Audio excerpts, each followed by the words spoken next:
વડોદરા શહેરના Narhari Vishwamitri bridge road પર એકાએક રાત્રિના સમયે મહાકાય મગર દેખાતા કુતૂહલ સર્જાયો હતો।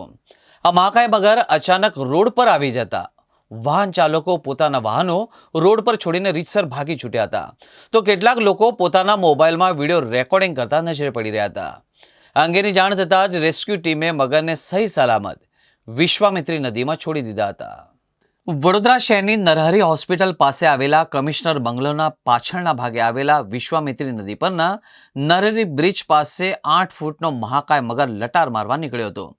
લોકો પોતાના વાહનો રોડ પર મૂકી રીતસર ભાગ્યા હતા। આ અંગેનો કોલ રેસ્ક્યુ ટીમને આપવામાં આવતા જ ભારે જહેમત બાદ આખરે મગરને પકડવામાં સફળતા મળી હતી। મહાકાય મગરને પકડવા માટે લોકોની ભારે ભીડના કારણે રેસ્ક્યુ ટીમને ઘણી બધી મુશ્કેલીનો સામનો કરવો પડ્યો હતો।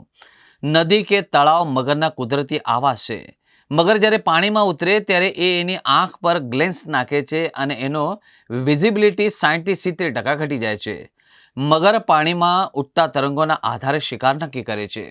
જ્યારે કોઈ નદીમાં કપડાં કે વાસણ ધોવે અથવા છબછબિયા કરે ત્યારે મગરને લાગે છે કે કિનારે તેનો કોઈ શિકાર પાણી પીવા આવ્યો છે અને આવા સંજોગોમાં મગર તેના પર હુમલો કરે છે। ત્યારે રેસ્ક્યુ ટીમે મગરને સહી સલામત રીતે વિશ્વામિત્રી નદીમાં છોડી દીધો હતો।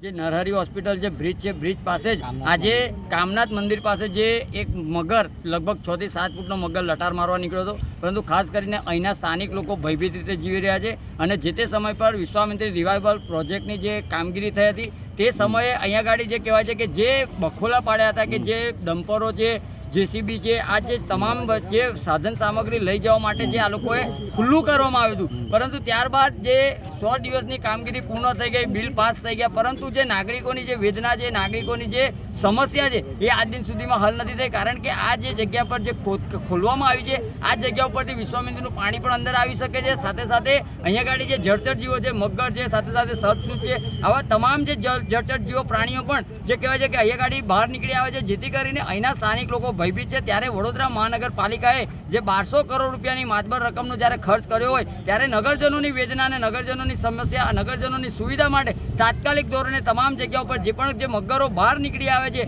એના માટે કંઈક ને કંઈક નવી રીતે કે કંઈ જારી લગાવો અથવા તો કંઈક ને કંઈક રીતે ફેન્સિંગ મારવાની જરૂર છે। અને ખાસ કરીને આવનારા દિવસોમાં જો આ કામગીરી કરવામાં નહીં આવે તો સ્થાનિક લોકોની સાથે રાખી અને વડોદરા મહાનગરપાલિકા ખાતે ઉગ્રમાં ઉગ્ર આંદોલન કરવામાં આવશે। તેની સંપૂર્ણ જવાબદારી જે તે જવાબદાર વ્યક્તિની રહેશે। એક મગર નદીથી લગભગ 7 થી 8 ફૂટનો હતો, અહીંયાથી ઉપર આવ્યો અને આ ગ્રાઉન્ડમાં ફરતો હતો જ, એમાં 2 વ્હીલરની લાઇટ પડી ને તો એ રોડ બાજુ ભાગ્યો, પછી એનાથી ના રહેવાયો ને તો રોડ પર જ ગયો, એને ખબર ના પડી નીચે કંઈ પાછું જવું નદીમાં એમ। તો સરકારને મારી એટલી જ વિનંતી છે કે અહીંયા જે રહેવાસી બી છે, અહીંયા 200 મકાન આવેલા છે, તો નદીના ધાર પર કંઈક જારી મારી આપે તો સારું છે।